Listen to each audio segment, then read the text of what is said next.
ও আমার বড় লোক ভাইরা, গরিব ভাইরা, পাঁচতলায় থাকো আর গাছতলায় থাকো, আজরাইলের সবল থেকে কেউ বাঁচতে পারবে না। আজরাইলকে দেখার সঙ্গে সঙ্গেই কলিজাটা মোমের মতো গলিয়া পায়খানা প্রস্রাবের রাস্তা দিয়া বের হয়ে যাবে। হযরত আলী কাররামাল্লাহু ওয়াজহাহু বলেন, একটা ছাগলকে জবাই না দিয়া তার চামড়া ছিলাইলে যত কষ্ট, ওই ছাগলটা যেরকম বাঁচার জন্য ছটফট করে, ওই মৃত্যু আজরাইলকে দেখিয়া ওই মৃত্যু ব্যক্তি কিন্তু এইভাবে চিল্লাইতে থাকবে, বাজান তার কাছে সাহায্য করার মতো কেউ থাকবে না। এই জন্য বিশ্বনবী বলে, মৃত্যু ব্যক্তির কাছে সূরা ইয়াসিন পড়িও, জোরে জোরে কালেমা পড়িও, হয়তো কালেমার সূরা ইয়াসিনের বরকতে আজরাইলের চেহারা সুন্দর হয়ে যাইতে পারে। এ আমার যুবক ভাইরা, কিসের বাহাদুরি দেখাচ্ছে ভাই? 5 ওয়াক্ত নামাজ যার অ্যাকাউন্টে থাকবে না, বাজান রে, যাদের নামাজ ঠিক মতো হবে না, আজরাইলের আসল চেহারা দেখতে পারবা। নবীর মতো মানুষ যদি বেহুশ হয়ে যাইতে পারে, নবী যদি বলতে পারে সাকরাতুল মাউত, ইয়া আয়েশা তা সাকরাতুল মাউত, মৃত্যুর যন্ত্রণা যদি এত কষ্ট হয় রে আয়েশা, আমি আগে জানলে এই দুনিয়ায় আল্লাহকে বলতাম আমি জানো না। এই জন্য নবী বলেন, আমার উম্মতের সামনে কোনোদিন এই সূরাতে আইসো না। আজরাইল নবীর সামনে বসা, আমার আল্লাহ বলে, আমার নবীর জান তোর হাতে দিব না। বাজান বুঝিয়া লম তলে আমার আল্লাহ আমার নবীরে কত ভালোবাসতো। আজরাইলের হাতেও নবীর জান কবজ করে নাই, আল্লাহর কুদরতি হাত দিয়ে নবীর জান কবজ করা হয়েছে। আজরাইলের সিস্টেম শুধু ফর্মালিটি পালন করেছে, আসলে জান কবজ করছে কে? আল্লাহ। দুনিয়ার সব মাখলুকের জান কবজ করবে বাজার আজরাইলের দ্বারা, কিন্তু আমার নবীর জান আমার আল্লাহ আজরাইলের দ্বারা করে নাই। কেন করে না আমি আজকেও মারুফুল কোরআনে দেখলাম, কারণ আজরাইলের হাত যদি নবীর বুকের উপরে রাখে, আমার নবী চিৎকার মেরে বলছিল, ও রব্বে কারীম, মৃত্যু এত কষ্ট, মৃত্যু এত কষ্ট, পুরো 11 কিলোমিটার পাহাড়, বহুত পাহাড়টা বুঝি আমার বুকের উপরে। বাজান তখন আমার নবী ইন্তেকাল করেন নাই। আমার আল্লাহ বলেন, আজরাইল তাড়াতাড়ি হাতটা সরায় ফেলো। আমার নবী যদি আর একবার বলে বহুত পাহাড়টা আমার বুকে চাপায় দেয়, আমি নবীর কাছে কি জবাব দিব? আমার নবীর জান তোর হাতে দিব না, আমার কুদরতি হাতের মধ্যে নিয়ে আসবো। বাজান নবী যদি মৃত্যুর যন্ত্রণায় এত কষ্ট পায়, তুমি আর আমি কোন জায়গার দুলাভাই গো বাবা? এই জন্য দেখবেন আমার আল্লাহ কোনো বিষের হাতে, আজরাইলের হাতে নবীর মৃত্যু না। ওই মহিলা নবী গোশতের মধ্যে বিষ দিছে, বিষের তো ক্ষমতা নাই নবীকে মারবে। আমার আল্লাহর আগের থেকে ডিক্লেয়ার গো বাবা, নবী গোশতটা হাতে নিয়ে চিন্তা করতেছে, গোশতের টুকরার মধ্যে থেকে আওয়াজ আসতেছে, জিব্রাইল পিছনের থেকে বলতেছে নবী খাইয়েন না। নবী আমার বলে, মালিক প্রমাণ হয়ে যাবে, ইউহয়ী ওয়া ইউমীত ওয়া হুয়া আলা কুল্লি শাইইন কাদির। তুলিজুল লাইলা ফিন নাহারি ওয়া তুলিজুন নাহারা ফিল লাইল ওয়া তুখরিজুল হাইয়্য মিনাল মাইয়্যিত। আর তুমি বলেছো মৃত্যুর ভিতরে আমি জীবন দেই, জীবনের ভিতরে মৃত্যু দেই। হে মালিক, এই বিষটা তো জীবিত, আমি নবীও জীবিত, দেখবো একটা জীবিত জিনিসে কেমনে আমাকে মারতে পারে। বাজান রে, বিষটা নবী গালে দিয়েই যখন গোশত খাইতেছে, নবীর গাল বাবা এরকম চল মোটা হয়ে গেছে, চোখ দিয়ে পানিগুলা বাহায় পড়তেছে, ঠোঁটটা বাবা কলা গাছের মতো মোটা হয়ে গেছে। কারণ বিষে বারবার বলতেছে, নবী আপনার ঠোঁট কিন্তু জ্বলছে যাবে। নবী তারপরও গালে দিয়ে খাইলেন গো বাবা। আমার আল্লাহর পরে ভরসা করে যখন বিষ গালের মধ্যে দিছে, নবীর জিহ্বা বেয়ে বেয়ে পেটের মধ্যে চলে গেছে। এই বিষটা যাওয়ার সাথে নবীর নাড়িগুলি ফুলে গেছে, ঠোঁটটা ফুলে গেছে, জিহ্বাটা ফুলে গেছে। নবীর চোখ দিয়ে বাবা বাহায়া বাহায়া পানিগুলো পড়তেছে, নবী আমার তাকাইতে পারতেছে না। বুখারীর শরীফ ফাইজুল বারীর মধ্যে আসছে, ইমাম ইসমাইল বুখারী রাহমাতুল্লাহ আলাইহি লেখেন, আবু হুরায়রা বলেন, একটু পরেই দেখি পুরো মদিনা ঘিরে ফেলছে সাহাবীরা। আল্লাহু আকবার, সুবহানাল্লাহ। ওমরের মতো বাহাদুর তরবারি, নেঙ্গা তরবারি বের করে ফেলেছে। মদিনায় এমন কারো বাবার ক্ষমতা আছে গো, আমার দয়ার নবীকে বিষ পান করাইয়া মারবে, আর খাত্তাবের পোলাও ওমর মদিনার মসজিদে বেডিং ফেলাইয়া ঘুমাবে। এটা কোনোদিন হতে পারে না।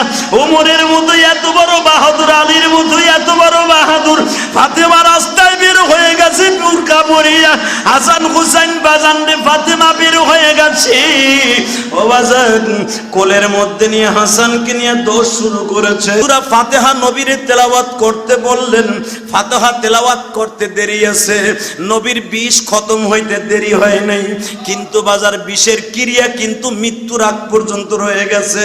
নবী আমার জুবাই জুবাই যখন চন্দ্রের মাসের 15, 16, 20 তারিখ পর্যন্ত নবীর মাথার মধ্যে এত যন্ত্রণা থাকতো, নবী আমার মাথায় পট্টি দিয়ে ইমামতি করতেন।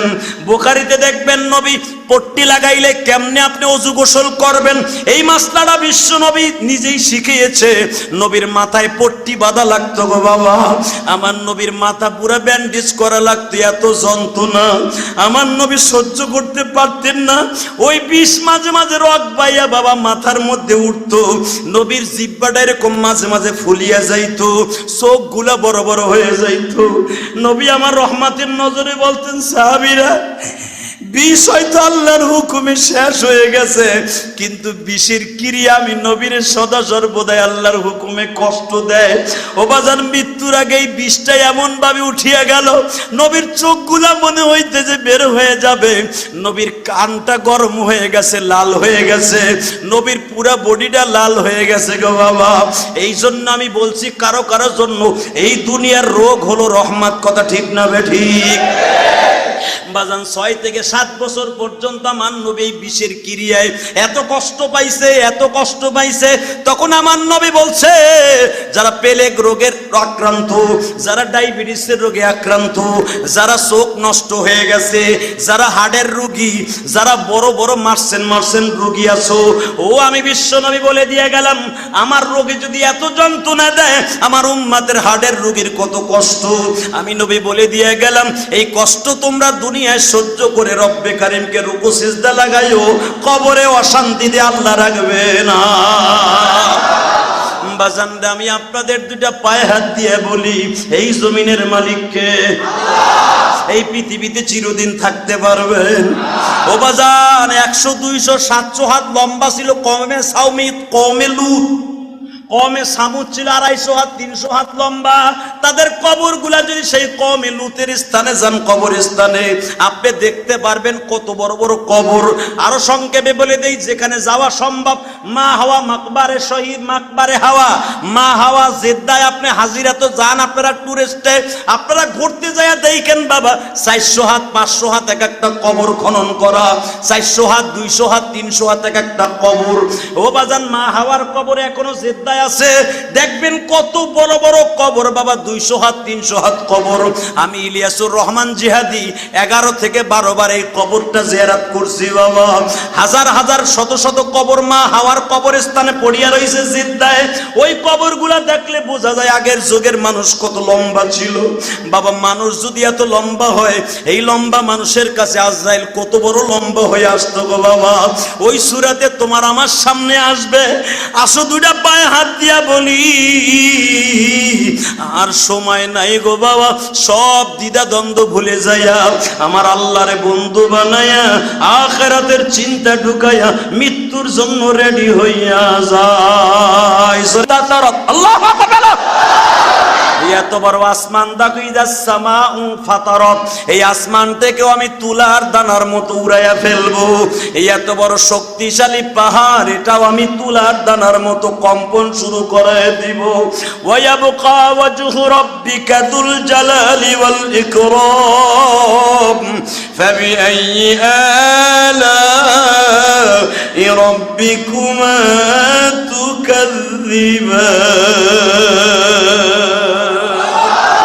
خلق الإنسان من صلصال كالفخار وخلق الجن من مارج من نار।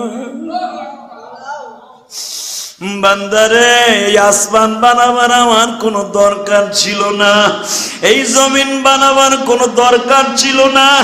আমি আল্লাহ ইচ্ছা করলে আসমান স্যার আমার কুদরতি বাহনের মধ্যে ফেরেশতাদের রাখতে পারতাম। ও বান্দারে সব কিছু বানাইছি তোদের উপকারের লাগিয়া। তুলিজুল লাইলা ফিন নাহারি ওয়া তুলিজুন নাহারা তুলিজুল লাইলা ফিন নাহার। আমি আল্লাহ দিন আর রাত ঠিক করার জন্য আসমান বানাইছি। আসমানের ভিতরে আমি একটা লাইট বানাইছি, ওটার নাম হলো সূর্য। ইজা শামসু কুব্বিরাত, ওই সূর্যটাও আমি শেষ করে দিব। আমি আল্লাহ কমারটাও তরকাটা রাজিও শেষ করে দিব। ওয়ায়াবকা ওয়াজহু রাব্বিকা দুল জালালি ওয়াল ইকরাম, আমি থাকবো একা। কেন আমি এইগুলা বানাইছি জানোস নি?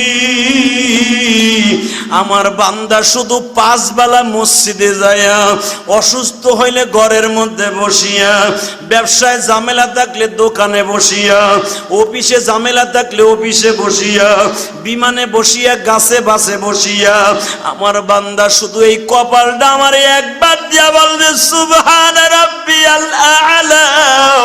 এই শব্দটা শোনার লাগিয়া আমি এত কিছু বানাইছি। তুমি মাওলা মদের কেন বানাইলা, আবার কেন লইয়া যাইবা বলো না। এই কথাটা আমার নয় গো বাবা, স্বয়ং আজরাইলের জবানের কথা। আজরাইলকে আল্লাহ জিজ্ঞাসা করবে, বল আর কে কে বাকি আছে? আল্লাহ আমার কাছে 120 জন ফেরেশতা আছে। আমার আল্লাহ বলবেন 120 জনের ভিতরে সবাইরে শেষ করার জন্য কত সময় লাগবে? আল্লাহ আপনি বললেই আমি সেকেন্ডে শেষ করে দিতে পারি। আল্লাহ বলবেন আর কয়জন আছে? আমার আল্লাহ বলবেন আর কয়জন আছে? বলবে 104 জন আছে। আল্লাহ বলবেন সেকেন্ডের ভিতরে 100 জন ফেরেশতা শেষ করে দে। আল্লাহু আকবার। বাজানে 120 জনের 104 জনের মধ্যে ওই যে বেগাইরে আমাদিন তারাও না, 8 জন ফেরেশতা 7 আসমান ধরে রাখছে, ওই 8 জন ফেরেশতাও আল্লাহ শেষ করে দিবে। বাকি থাকবে মাত্র 4 জন গো বাবা। এই 4 জন যখন বাকি থাকবে আল্লাহ জিজ্ঞাসা করবে আর কে কে বাকি? আল্লাহ আমি সহ আর 4 জন আছে। ওয়ায়াবকা ওয়াজহু রাব্বিকা দুল জালালি ওয়াল ইকরাম, আর আপনি বাকি আছেন। আপনার তো আর মারার অধিকার আমার নাই। আল্লাহ বলবেন এটা কল্পনাও করবি না। আমি বলেছি বাকি থাকবো আমি একা। 3 জন রে ফাইনাল করিয়া দে। জিব্রাইল শেষ, মিকাইল শেষ, ইসরাফিলও শেষ। ইসরাফিলের সিঙ্গার ফু পর্যন্ত বাবা, ফু দেওয়ার সাথে সাথে আল্লাহ বলবেন ইসরাফিলের ডিউটি শেষ। 3 জন শেষ। কয় হ্যাঁ কয়জন? ইল্লা ওয়াহিদ, আমি একা আছি। আল্লাহ বলবেন এবার তুই মর ইয়া মালাকুল মউত, মুত ইয়া মালাকাল মউত, এবার তুই মর। আপনি এখন একটা আওয়াজ দিয়েন গো বাবা। এই যে আজরাইলের বডি কত জানেননি? আজরাইল যদি জমিনে কোনো বৎকারের জান কবজ করতে আসে, বিশ্বনবী বলেছিলেন যখন আমার সামনে আজরাইল একবার তার নিজের সূরাতে আসছিল, সেই জানটা কবজ করতে কার জানেননি? আবু জেহেলের জান যখন কবজ করতে এসেছে বদরের মাঠে, আমার আজরাইল, আমার আল্লাহ আজরাইলকে তার নিজের সূরাতে পাঠিয়ে দিয়েছে। আজরাইলকে বাবার আজরাইলকে আল্লাহ পাঠিয়ে দিয়েছে জান কবজ করার লাগিয়া। এখনো কিন্তু আবু জেহেল মরে নাই। আব্দুল্লাহ ইবনে মাসউদ টানতে টানতে কুকুরের মতো নিয়ে আসছে বিশ্বনবীর সামনে। বুখারী শরীফের হাদিস দেখবেন কুতিলা আবু জেহেল। এই বাবের মধ্যে দেখবেন আবু জেহেলকে যখন আব্দুল্লাহ ইবনে মাসউদ বডির থেকে আলাদা করে ফেলেছে, বাবা এখনো পর্যন্ত জিহ্বাটা বেঈমানের লড়তাছে, জান এখনো খতম হয় নাই। ও বাজান দেখবেন অনেক মাছ কুটার পরেও তেলের মধ্যে পড়িয়া লড়াচড়া করে। এ কথা কও না কেন মুসলমান? দেখবেন কয় না কই মাছের জান জাতা দিলেও মরে না, তেলের মধ্যে পড়েও কই মাছ লাফায়। এ কথা কন। চিংড়ি মাছ দেখবেন মাথা ছেড়ার পরও নড়াচড়া করে। অর্থাৎ জানো এখন বাকি গো বাবা। এই জন্য ইমাম আবু হানিফা রাহমাতুল্লাহ আলাইহি বলেন মাছ যে কোনো মাখলুক মরার আগ পর্যন্ত তার তেলে দেয়া ঠিক না, এটা মুস্তাহাবের খেলাফ। আমার বিশ্ব নবী বলেন, আবু জেহেলের জান এখনো লড়তাছে, আজরাইল নবীর সামনে হাজির। আমার নবী চোখটা বন্ধ করে ফেললেন। নবী চোখটা বন্ধ করে, ইয়া রব্বুল আলামিন, নিজের হাতে বানাইয়া এইভাবে কেন নিবা? আজরাইল বলেন, নবী গো, আপনি চাইলে এখন আমি মানুষের ভেষে হয়ে যাব। আমার নবী বলেন, না রে আজরাইল, তোমার ডিউটি শেষ করো। বাজান রে, আজরাইল যখন আবু জেহেলের জান নিয়ে যাইতেছে, নবী আমার চোখ বন্ধ করে আছেন। ও বাজান, আজরাইলের মাথা আসমানে, জমিনে পা। আপনারা যারা বদরে গেছেন, আমি ইলিয়াসুর রহমান জিহাদি 4 বার বদরের মাঠ আল্লাহ আমারে দেখাইছে। আমি আমার ওয়াজেও বলেছি, বদরের কেন্দ্রীয় মসজিদে একদিন মাগরিবের ইমামতিও আমি গুনাহগার করেছি বাবা। এটা আমার কিসমতে আসিল বেদায়, যেখানে 14 জন সাহাবী ঘুমিয়ে আছে বাবা। আল্লাহু আকবার। যেখানে 14 জন সাহাবী ঘুমিয়ে আছে, তাদের নামগুলা ওই মসজিদের ওয়ালে লেখা আছে। আমি গুনাহগার, একদিন মাগরিবের নামাজের ইমামতি কপালে লিখছিল, এটা আনাদার সাবজেক্ট, আজকে বলার কথা নয় গো বাবা। ওই মসজিদে বয়ান করতে যাইয়া আমার বাংলাদেশি ভাইরা আমারে লয়ে গেছে বদরে ওয়াজ করার লাগিয়া। ইমাম সাহেব আসতে দেরি হয়ে গেছে, আল্লাহর কুদরতে মনে হয় আমার কপালে রাখছিল, মাগরিবের ইমামতি করে দিয়েছিলাম গো বাবা। চোখের পানি বেলায় বলছিলাম, ও মালিক, কোটি কোটি মানুষের মধ্যে বুঝি তুমি আমার কপালে রাখছি। যেইখানে দাঁড়ায় আমার নবী দোয়া করছিল, ওয়াইস্তাস্তাগীথুনা রাব্বাকুম ফাস্তাজাবা লাকুম আন্নী মুবিদ্দুকুম বিআলফিম মিনাল মালাইকাতি মুরদিফিন। ও নবী, আমি এখন 1000 ফেরেশতা পাঠাইতেছি, এর মধ্যে জিবরাইলও থাকবে, আজরাইলও থাকবে। আজরাইল বেঈমান করে এক একটা থাবা মারবে। ও নবী, আপনার সাহাবীরা এক একটা কোপ দিয়া ছেড়ে দিবে, বাকি কাজ আজরাইল ফাইনাল করবে। এর ভিতরে আজরাইলও আছে বাজান গো। এই জমিনটা এমন একটা জমিন, আপনারা যারা বদরে গেছেন, বদরের মধ্যে বাদান অধিকাংশ পাহাড়গুলা বালুর পাহাড়, এখানে পাথরের পাহাড় কিন্তু কম। ও বাদান এত ফুট, প্রায় 1000 ফিট, 4000 ফিট উঁচু এক একটা পাহাড়। প্রত্যেকটা পাহাড় বাবা বালু দিয়া, সিলেটের বালু দিয়ে আল্লাহ বানাই রেখেছে, একটা কওয়া বালিও নিচে পড়ে না।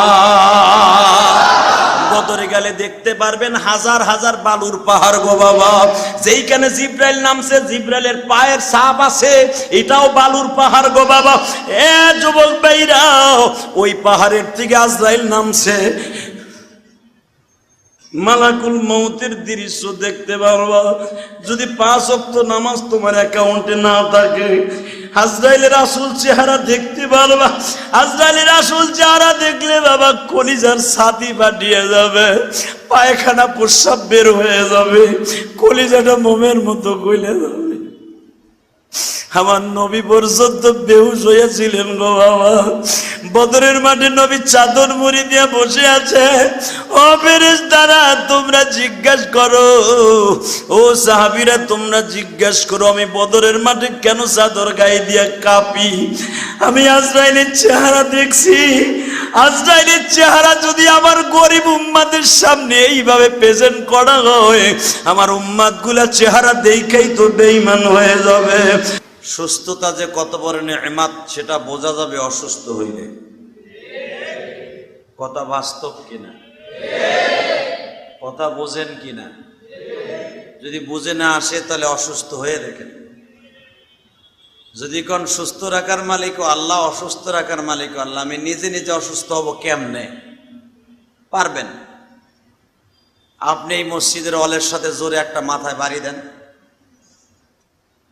সেকেন্ডের ভিতরে একটা রেজাল্ট হয়ে যাবে যে আপনি আগে 5 মিনিট আগে কেমন ছিলেন আর 5 মিনিট পরে এখন কেমন লাগে। আল্লাহ রাসূল সাল্লাল্লাহু আলাইহি ওয়াসাল্লাম বলেছেন, তোমরা অসুস্থ মানুষকে দেখতে যাও। কেন বলেছেন? কেউ মৃত্যুবরণ করলে তার জানাজায় উপস্থিত হও। কেন বলেছেন? কেউ যদি বিপদে পড়ে তাকে সাহায্য করো। কেন বলেছেন? কেউ যদি মেয়ে বিবাহ দিতে পারছে না, তাকে আর্থিকভাবে, মানসিকভাবে, যেভাবেই হোক তাকে সহযোগিতা করো। আর আমাদের সমাজটা কি, অসুস্থ হইলে আর উল্টা পিলে বৎসনা দেখে, ও আকাম কুকাম বহুত করছে, আল্লাহ এখানে গজবে ফেলেছে। কথা বলেন না কেন? এমন কি যে আপনারা যা আমলোক আপনাকেও বলে এই প্রবঞ্চনাটা, তা না, আমাকে আলেমকেও কয় হয়তো ওই বেটা জীবনে আলেম আসিল, ঠিকই আসিল, ভিতরে কোনো খারাপ কাম আসিল। কথা কর না কে? আপনি কি জানেন এই কথাটা বললে আল্লাহর আরশে আজিম কাঁপতে থাকে? যদি কোনো ব্যক্তি নেককার ব্যক্তির অসুস্থ হয়, সেকেন্ডে সেকেন্ডে হাজার হাজার গুনাহ মাফ হয়ে যায়। মিনিটে না, সেকেন্ডে সেকেন্ডে সেকেন্ডে হাজার হাজার গুনাহ মাফ হয়ে যায়। কারণ পৃথিবীতে যারা অসুস্থ হয়ে মারা যায়, বুইগা মারা যায় হসপিটালের বেডে অথবা ঘরের মধ্যে 2-4-5 বছর আপনি পয়সা গইলা অসুস্থ হইয়া, হাঁপানির রোগী হইয়া, ক্যান্সারের রোগী হইয়া, ডায়াবেটিসের রোগে হয়ে যদি আপনি মারা যান, যেই ব্যক্তি সুস্থ অবস্থায় হঠাৎ করে অ্যাক্সিডেন্ট করে মারা গেছে, অন্তত তার 500 বছর আগে জান্নাতে যাবেন। তাই হিসাব করে নেন আপনি। আপনি ভুইয়া মরা, অসুস্থ হয়ে মরা কত নিয়ামত। আল্লাহ, আমার বিশ্ব নবীও কিন্তু অসুস্থ হয়ে মারা গেছে, জানেন এই হাদিস আপনারা? আমার নবীকে যেই মহিলা বিষ খাওয়াইছিল, বিষ, জহর, হাসান রাদিয়াল্লাহু তাআলাকে যেই বিষ খাওয়ানো হয়েছিল, এর চাইতে মারাত্মক বিষ খাওয়ানো হয়েছিল আমার নবীরে। আপনারা জানেন যে হাফসি মহিলা বাস করত মদিনায়, রাসূল আকরাম সাল্লাল্লাহু আলাইহি ওয়াসাল্লামকে দাওয়াত দিলেন, বুখারীর হাদিস, এটা বানানো কথা না। আর এই রোগী আমার রাসূল অসুস্থ হয়ে মারা গেছে। মদিনায় হিজরাতের 4 বছর পরে এই মহিলা বিষ খাওয়াইছে। এরপরও কিন্তু আমার নবী বিষ খাওয়ানোর পরও কিন্তু 7-8 বছর বেঁচে ছিলেন, 6-7 বছর বেঁচে ছিলেন রাসূল এই বিষ খাওয়ানোর পরেও। তাহলে বোঝা গেল, এই হাদিসের দ্বারা বোঝা যায় বিষে মানুষকে মারতে পারে না, মারার মালিক আমার আল্লাহ। কেউ কেউ গুলি করে মারতে পারে না, গুলির ভিতরে যদি আজরাইলের ইশারা না থাকে আল্লাহর হুকুমে। ঠিক না বেঠিক? কত লোকের দেখবেন হাতও নাই, পাও নাই, লোকটা বেঁচে আছে। ভাইরা আমার, বন্ধুরা আমার বিশ্ব নবী বলেন, আমাকে একটা ইহুদি মহিলা দাওয়াত দিল। নবীর হাদিস, আবু হুরায়রা থেকে বর্ণিত। আবু হুরায়রা বলেন, রাসূলের জবান থেকে আমি শুনেছি এইভাবে, আমাকে একটা ইহুদি মহিলা দাওয়াত দিল। তাহলে বোঝা গেল ইহুদির বাড়ি তো নবী দাওয়াত খাইছে। কথা বোঝেন না আমার কথা? নবী ইহুদির বাড়ি দাওয়াত খেয়েছে, অমুসলমানের বাড়ি দাওয়াত খেয়েছেন, তাকে মুসলমানরা মানাবার নিয়ত করে। আর আমরা মুসলমানের পোলা হিন্দুকে পূজায় যাই, নিয়ত করি মেলায় যাই ঠেলা খাওয়ানোর লাইগা। এ কথা কর না কে? এই হাদিসকে নকল করানিকে কয় হিন্দুর বাড়ি দাওয়াত খাওয়া যায় যাচ্ছে, হুজুর বড় বড় মশলা দেয়। আরে বেটা, এখনের হিন্দু আর তখনকার হিন্দু কি এক হইব? তুমি 1000 বছর ওই বাড়ি যদি দাওয়াত খাও, তোমার কথা হে ইসলাম কবুল করবো না। বরঞ্চ পারলে তোমার হিন্দু বানায় হেলাইবো, খ্রিস্টান বানায় হেলাইবো। আল মারউ মাআ মান আহাব্বা, তুমি যাতায়াত করবা, তার সাথে প্রেম প্রীতি ভালোবাসা হবে। এক দোকানে পাশাপাশি দেখবেন এমন একদিন একটা কথা বের হয়ে গেছে, আরে দূর, খ্রিস্টান বন্ধুই ভালো, আগে কোনো রোগতাপ নেই, ওর টাকা পয়সার অভাব নেই, হুজুররা আমাকে খালি বাজে গপ্প মারে। হালাকি আমরা কত কষ্টে আছি, আমাকে বড় বড় বোমা দিয়া মারে, আমাকে এত কষ্টে রাখে আল্লাহ, ওরা কত ভালো আছে। তাহলে অগধর্মই সত্য। এই কথা জীবনে যদি একবার বলে থাকেন, আপনি আর মুসলমান নাই, আপনি নগেন বাবু হয়ে গেছেন। অতএব আমার বিশ্বনবীর যে দাওয়াত খাওয়ার সিস্টেমটা ছিল, হুজুর সবার বাইরে যাইতেন, তার নিয়ত থাকতো আল্লাহর হুকুমে যাচ্ছি, আল্লাহ রাব্বুল আলামিন আমার কদমের খাতিরে তাই ইসলাম কবুল করাই দিবেন। তাই মহিলার বাড়ি যখন রাসূল গেলেন, আমার আল্লাহ প্রমাণ করে, আল্লাহর ইচ্ছা করলেই কিন্তু জিবরাইল আগের থেকে আমার নবীরে না করতে পারতেন যে হুজুর এই গোশের মধ্যে, এই রানের গোশের মধ্যে বিষাক্ত বিষ আছে, আপনি এটা খেয়েন না।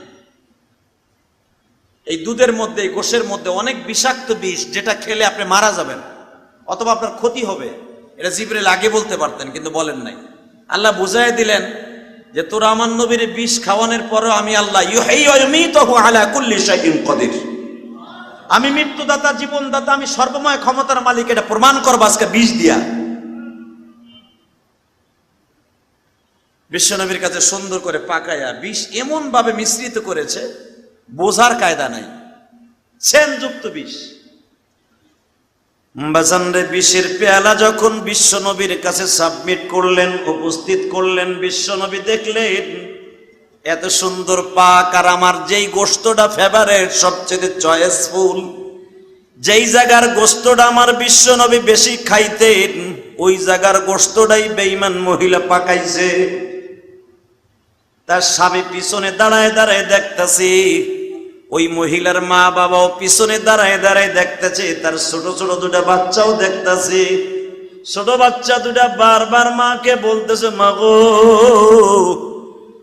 যেই মানুষটার চেহারা এত সুন্দর, না জানি ওই মানুষটার কাজগুলি কত সুন্দর। ও বাজান, ছোট বাচ্চা হইয়া, নাবালেক বাচ্চা হইয়া নবীরে চিনছে গো। তত সময় পর্যন্ত বেঈমান মহিলা চিনতে পারে নাই।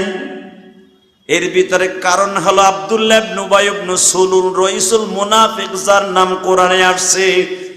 এই মুনাফিক বিশ্ব নবীকে মারার জন্য মহিলাকে ভাড়া করা হয়েছিল। তুই মুহাম্মদ নামে এই লোকটার মেরে দিবি, এই মদিনা শহরের তোরে বিশাল বড় একটা ধনট্টবানের সাথে বিবাহ দিব নতুন করে, তোরে বিশাল বড় রাজত্বের মালিক বানাই দেব আমরা মিলিয়া। বাসান্ডই খায়বারের ইহুদিদের চক্রান্তে বিশ্ব নবীকে বিষপান করানোর যতদিন প্রসেসিং আছে সব অবলম্বন করাইয়া বিশ্ব নবীর সামনে সাবমিট করলো। নবী আমার গোশতের টুকরাটা হাতে নিয়েই বাবা দেরি করেন নাই, খাওয়া শুরু করে দিলেন। আর এক রাওয়ায়াত আসছে, নবীকে জিবরাইল আগেই বলেছে, বিশ্ব নবী প্রমাণ করতেছে, তুমি যে বিষ খাওয়াই আমারে মারতে চাও, আসলে পৃথিবীর কোন মাখলুক আমারে মারতে পারবে না। ওয়ামা আরসালনাকা ইল্লা রাহমাতাল লিল আলামিন।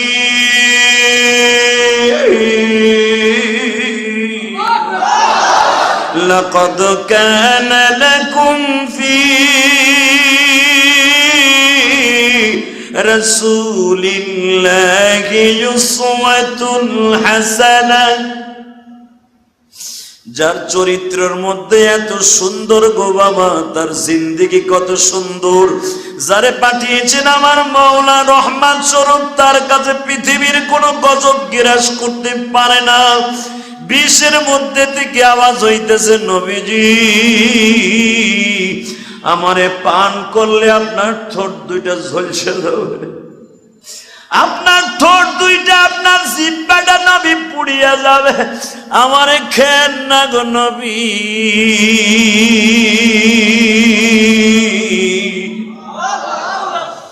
বিষও কিন্তু মাখলুক গো বাবা, বিষ মাখলুক না হলে মারার ক্ষমতা তার নাই। ওই বিষের মধ্যে থেকে, গোশতের মধ্যে থেকে, পাকানো গোশতের মধ্যে থেকে আওয়াজ আসে, নবী আমার দয়ার নবী, আপনি কিন্তু আমারে মুখে দিয়েন না।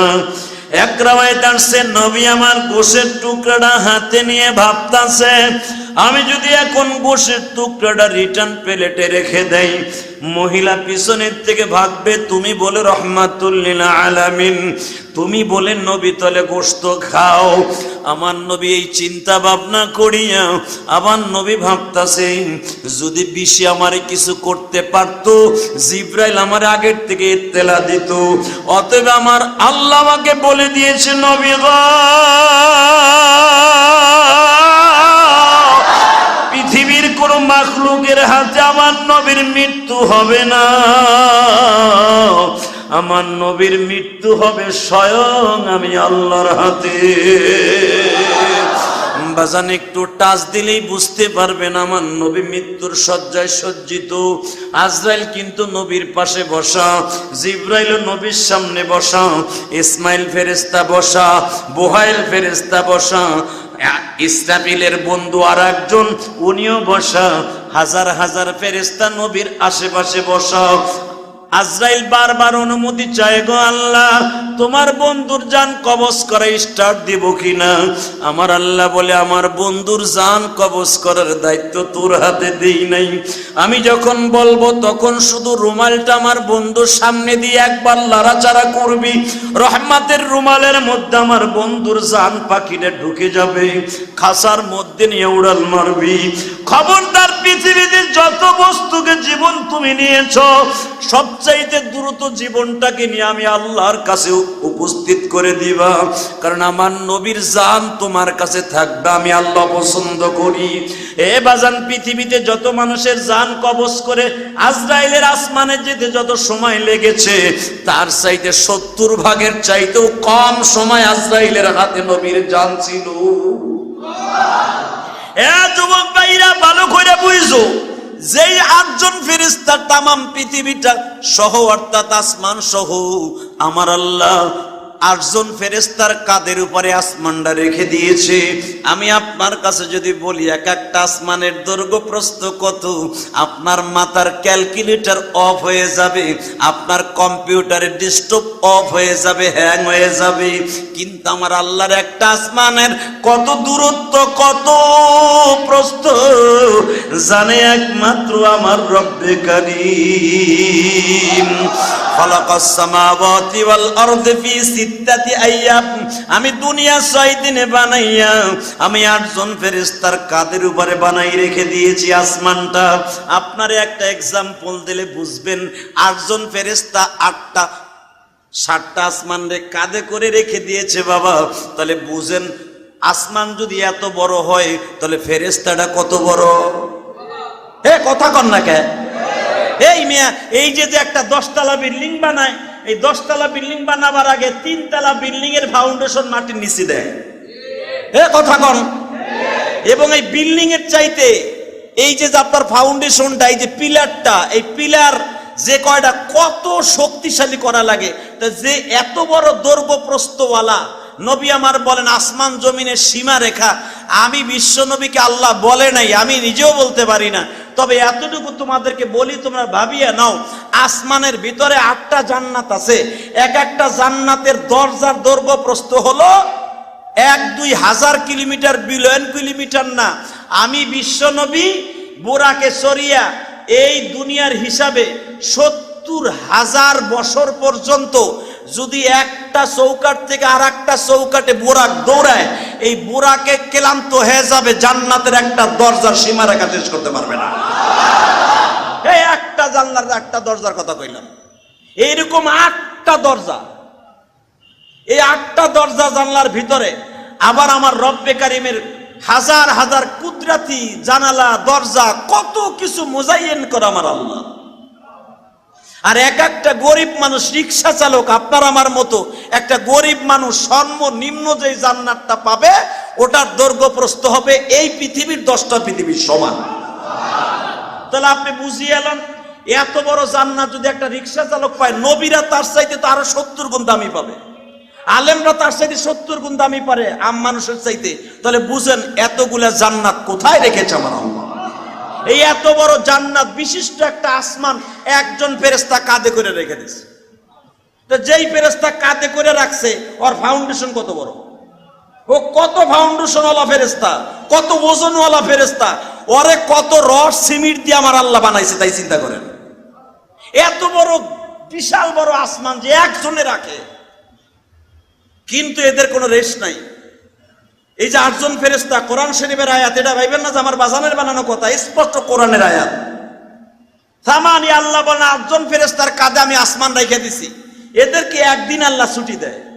যদি আবার সারা জীবনে কাঁধে আল্লাহ রেখে দিত, আল্লাহ কোরআনে বলেন, তাহলে আল্লাহর কুদরত আবার কমতি হয়ে যেত।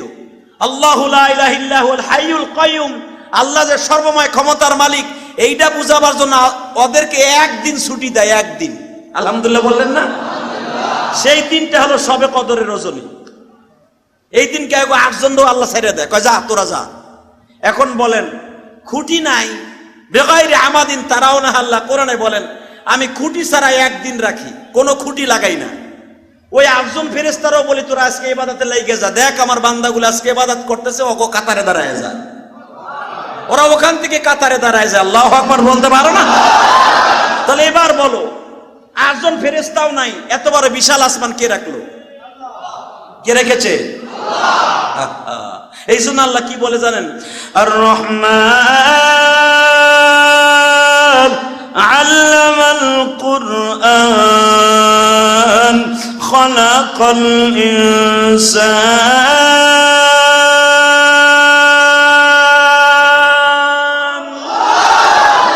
আমি রহমান বানাইছি তো গো, একবারও চিন্তা করলি না?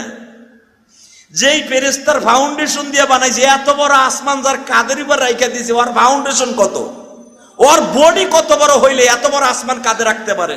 আমার বিশ্ব নবীকে নবী বলছিল যে কোরআনে আল্লাহ বলেন 8 জন ফেরেশতার উপরে এত বড় বিশাল আসমানটা রেখে দিছে আমার আল্লাহ। আবার এই আসমানের ভিতরে কোটি কোটি কোটি সাগর আছে। এক একটা সাগরের গভীরত্ব কত জানেন? এই প্রথম আসমানের যে সূর্যের তাপটা যে গরম হইয়া আপনার আমার মাথার উপরে পড়ে না, এই সূর্যের তাপ ফিরাবার জন্য আমার আল্লাহ সূর্যটারে রাখছে 4র্থ আসমানে। এই সূর্যের তাপ যদি ডাইরেক্ট মারতো, এই জমিন পুড়িয়া কয়লা হইয়া চুরমা হইয়া মানুষগুলা সেকেন্ডের ভিতরে একবারে গইলা যাইত। ওই 4র্থ আসমানের সূর্যের তাপ এটা ঠান্ডা করার জন্য আল্লাহ লক্ষ লক্ষ লক্ষ লক্ষ সাগর আল্লাহ রেখে দিয়েছে প্রথম আসমানে। জোরে কর। প্রথম আসমানের দূরত্ব হলো জমিন থেকে 500 বছরের রাস্তা। এই 500 বছরের রাস্তার এই আসমানটা দ্বিতীয় আসমানের কাছে কতটুকু জানেন? যেরকম ভাবে আমি আপনাকে বুঝাই, পুরা মসজিদের ভিতরে এই টিস্যু পেপার, আমার হাতের দিকে তাকান, এই টিস্যু পেপার যতটুকু, এতটুকু হলো প্রথম আসমান দ্বিতীয় আসমানের কাছে। সুবহানাল্লাহ বাইতে যাইয়া কই। দ্বিতীয় আসমানের কাছে কতটুকু? ঠিক দ্বিতীয় আসমানটা তৃতীয় আসমানের কাছে এই টিস্যু পেপারের মতো, এবং 6টা আসমান 7 আসমানের কাছে এই টিস্যু পেপারের মতো। 7টা আসমান এক জায়গায় করলে যতগুলা দৈর্ঘ্য প্রস্থ জায়গা, আমার আল্লাহ যেখানে ওসিয়া কুরসিয়্যুহুস সামাওয়াতি ওয়াল আরদ, আল্লাহর চেয়ারটা যেখানে, 4টা চেয়ার যেখানে লাগানো, 4টা পায়া, এই 4টা পায়া যেখানে বসানো, এই 4টা পায়ার যে জায়গা লই আমার আল্লাহ বসে আছে, এই 7টা আসমানের জায়গার সমতুল্যর কাছে এই টিস্যু পেপার। আরো জোরে কর। এটা ভাবতেছেন আমি বানাই কইতাছি? এইটা যদি আপনি বলেন বানাই কইতাছি, তাহলে মনে করবেন আপনার ইমানই নাই। এটা আমি বলি না, আমার বিশ্ব নবী বলেছে। ও ফেরেশতারা, আমার আল্লাহ যেই আসমানটা আল্লাহর 4টা চেয়ারের পায়ার নিচে রেখে দিছে, এই জায়গাটা আমার আল্লাহ সারা দুনিয়ার মানুষকে জান্নাত দেওয়ার পরেও আল্লাহর চেয়ারের জায়গার দৈর্ঘ্য প্রস্থ সমান জায়গা আল্লাহর কাছ থেকে যাবে না। যে আল্লাহর চেয়ার এত বড়, ওই আল্লাহ কত বড়? আল্লাহ যে নিজে বলছে তাবারাকাল্লাযী বিয়াদিহিল মুলক ওয়া হুয়া আলা কুল্লি শাইইন কাদির, সর্বময় ক্ষমতার মালিক আমি, সারা দুনিয়াটা আমার হাতের মুঠোর মধ্যে। তা সারা দুনিয়া যদি তার হাতের তালুর মধ্যে হয়, তো এই আল্লাহর হাত কত বড়? তা আমি কইছি না কোরআনে কইছে? আল্লাহ বলতে সারা পৃথিবীটা আমার হাতের তালুর মধ্যে, মুঠোর মধ্যে। মুঠো, এই এক মুঠের মধ্যে কটটুক ধরে? একটা মানুষের বডি ধরে? কথা কর না কেন? একটা মানুষের বডি ধরে একটা হাতের মধ্যে? মুসলমানের বলা, সারা দুনিয়ার মানুষ, দানব, জিন, ভূত যা আছে, জান্নাত জাহান্নাম, আমার আল্লাহ বলেন সব আল্লাযী খালাকাল মাউতা ওয়াল হায়াতা লিয়াবলুয়াকুম আইয়ুকুম আহসানু আমালা। দুনিয়ার মানুষ কিসের বাহাদুরি দেখাস? তাবারাকাল্লাযী বিয়াদিহিল মুলক, আমি আল্লাহ সারা দুনিয়াটা জান্নাত জাহান্নাম সহ আমার হাতের তালুর ভিতরে এইভাবে রেখে দিছি। যে আল্লাহর হাতের তালুর মধ্যে রেখে দিছে, ওই আল্লাহ যে চেয়ারে বইছে, ওই চেয়ারের জায়গা যদি এত হয়, আমার আল্লাহ কত বড়? আমার আল্লাহর রহমত কত বড়? বিশ্বনবী বলেন, ও ফেরেশতারা তোমরা, ও সাহাবীরা, তোমরা কি জানো আমি নবী আল্লাহর আরশে যখন গেলাম, আমি কোনো কুল কিনারা পাই না। আমারও তো রফ রফ বলে দিছে, আমার সাথে কেউ নাই, আমি একা বসা, একা, কেউ নাই, শুধু রফ রফ চলতেছে। রফ রফ বলা হয় একটা বাহন, একটা চেয়ার। এই চেয়ারটার শিমাল থেকে ঝুনুক, মাশরিক থেকে মাগরিব, অর্থাৎ আমি নবীকে শুধু এতটুকু বলা হলো যে বিশ্বনবী এটার দৈর্ঘ্য বস্তু আপনি নিজেও জানবেন না, আপনি খালি উঠে বয়ে থাকেন। আমি একটা চেয়ারে বয়ে রইলাম, তো একটা খাটে বয়ে রইলাম, এটার আগামাথা আমি নিজেও জানি না, আমাকে চোখ বন্ধ করতে বললো, আমি চোখ বন্ধ করলাম। চোখ বন্ধ করার পরে আমি বিশ্বনবীর নিজেই বলতে পারবো না কত দ্রুত চলে আমার আল্লাহর বাড়িতে গেল। আমাকে চোখ বন্ধ করতে এই জন্য বলেছে যে আমি যদি এই রপরপের দূরত্ব গতি আমি দেখি, আমি নবীর চোখ ঝলসে যাবে, আমি নবীর চোখের মধ্যে ধাঁধা এসে যাবে, আমি নবী সহ্য করতে পারবো না, এই জন্য আমার চোখ বন্ধ করছে। আরো সহজ করে দেয় আপনাদেরকে, আপনাদের বডি যাদের পুরা বডি কি জানি করে, এটা পুরা বডি মেশিনের মধ্যে ঢুকাই দেয়, কি কয়? এমআরআই। এমআরআই যখন আপনি যান, আপনার চোখের সামনে কিন্তু বিশাল বড় একটা গ্লাস দেয়, আমারে করে নাই, আমি শুনছি। যদি আপনি ওই মেশিনের ভিতরে চোখ চাইয়ে থাকতেন, আপনার চোখের মনি শুদ্ধা অনেক ক্ষতি হয়ে যাইতো। এই জন্য দেখবেন বিশাল বড় একটা কি জানি ফেলায় দেয়, চোখের মধ্যে না দেখতে পারেন। ওদের ভিতরে কি হচ্ছে না হচ্ছে মেশিনই বুঝতে পারবে। আমার আল্লাহ বলেন, আমার নবীকে এমারের মতো আমি আমার নবীর বাহনে বসাই একটা টান দিলাম, নবী যদি দেখতে পারতো যে কোথায় আমার নিয়ে যাইতেছে, আমার নবী পাগল হয়ে যাইতো। আমি এই জন্য নবীর চোখ বন্ধ করতে বলেছি। আল্লাহু আকবার বলতে পারেন না? মুসলমান ভাইরা, আমি আপনাদের সামনে বলেছি, মাত্র একটা রাত্রে ওই 8 জন ফেরেশতারে আল্লাহ সরায়া ফেলে। ও 8 জন ফেরেশতা আজকে সরিয়া যাও,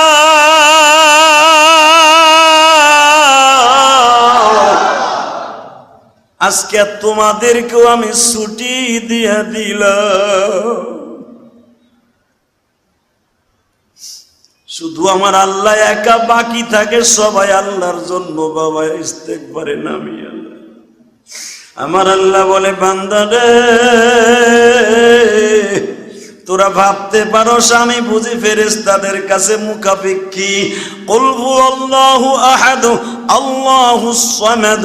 আমি যদি 8 জন ফেরেশতারে সারা বছর সারা জিন্দেগি কাঁধে রাইখা দিতাম, অবশ্যই তোরা বলতি মনে হয় 8 জনের কাছে আমার কুদরত বুঝি শক্তি কম।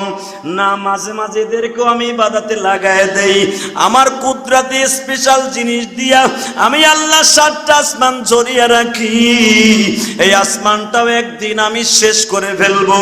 আল কারিআতু মাল কারিআতু ওয়া মা আদরাকা মাল কারিআ ইয়াউমা ইয়াকুনুন নাসু কাল ফারাশিল মাবথুস ওয়া তাকুনুল জিবালু কাল ইহনিল মানফুস ফাআম্মা মান থাকুলাত মাওয়াজিনুহু ফাহুয়া ফি ঈশাতির রাদিয়া ওয়া আম্মা মান খাফফাত মাওয়াজিনুহু ফাউম্মুহু হাফিয়া। এত বড় আসমান দেখো, এত বড় পাহাড় মালা দেখো। ইজা শামসু কুব্বিরাত ওয়া ইজান নুজুমু কদারাত ওয়া ইদাল বিহারু সুজ্জিরাত ইজাস সামাউ ফাতারাত ওয়া ইদাল আমিন। আর জোরে বলেন আমিন। আজরাইলের হাতে ধরা দিতে হবে কি হবে না? কত টাকার মালিক তুমি, কত কিছু করতে চাও, কত বাহাদুর তুমি, তুমি রাস্তায় বের হলে কত আর্মি বিডিআর পুলিশ তোমারে পাহারা দেয়, এর মাঝখান দিয়ে কিন্তু আজরাইল থাবা দিয়ে লয়ে যাবে। কথা কন না কেন? নিতে পারে কি পারে না গো বাবা? নিতে পারে। ফেরাউন রে কত মানুষের মাঝখান দিয়ে আজরাইল লয়ে গেছে আপনারা জানেন। 12,000 সৈন্য লয়ে বেঈমান মুসা আলাইহিস সালাম রে দাওয়াত দিছে।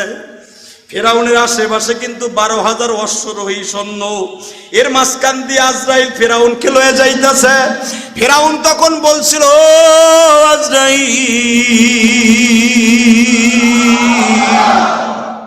আমি তোমার বর্ণনা বহুতবার মুসা নবীর মুখে শুনেছি, কিন্তু আমি কোনোদিন বুঝতে পারি নাই তোমার চেহারা এত ভয়ঙ্কর।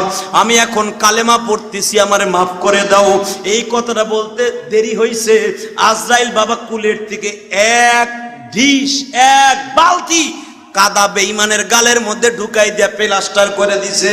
মৃত্যুর সময় তোরে কালেমা নসিব করতে আমি আজরাইলের আল্লাহর পক্ষ থেকে আদেশ নাই।